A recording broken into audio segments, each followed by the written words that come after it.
All right, we have reached the closing of Module 1. Good job, us! And I just want to do a brief review about what we learned in this module. So our objectives were to think about, well, why is mathematics intensive intervention important? We wanted to focus on the mathematical content that's foundational for students across grades, and then how we use that mathematical content to inform the sequence of instruction for intensive intervention. So let's go back to our teacher, Mr. Flores, and see if we've answered his question. Hi, I'm Mr. Flores, and I support students with learning difficulties in grade 2 through 5. I have several students who are not meeting grade level expectations. I've tried a lot of different things, but they continue to fall further behind. Where do I start? All right, so it looks like we've got Mr. Flores off to a good start because we're going to use DBI to help him provide good mathematics instruction to the students that are struggling the most.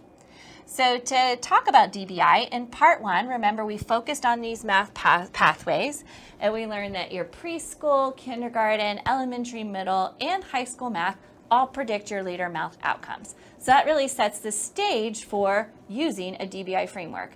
And I'm really sorry that this green circle is already here. We'll go ahead and fill all of them in. So we have our intervention components of DBI and our assessment components of DBI. So in part 1, we learned why mathematics intensive intervention is important, and you should be able to use this checklist to inform the instruction in your classroom.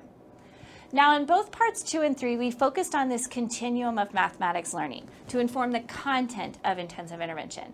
Because we have students, we want them to be here, but often they're here, and so that's where DBI comes in. It helps us have a framework for moving a student from here to there. So in part 2, I wanted you to identify the foundational strands that are important for students to know across grade levels and place them in a meaningful order. And that helped inform part 3, where we would use assessment data and we would use those standards to appropriately sequence the instructional content that goes into intensive intervention. So now we're back here. So this is what we're going to learn in this mathematics course about intensive intervention. So we just focused on developing that scope and sequence within intensive intervention, and that should help you with this classroom application. So what I'd like you to do is identify and map out the foundational skills that you might include within your intensive intervention. This will be different for every teacher because you're all teaching different grade levels, you're all teaching different students, but I want you to really become familiar with the foundational skills. And I always start with the standards that you're using in your state, but what are the foundational mathematics skills that students need to know across grade levels, because that's really going to inform the content of your intensive intervention. And that will help us use this DBI framework.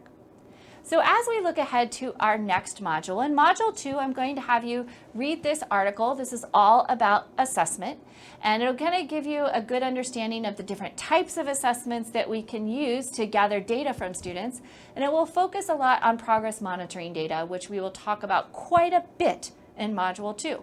So I'll see you soon.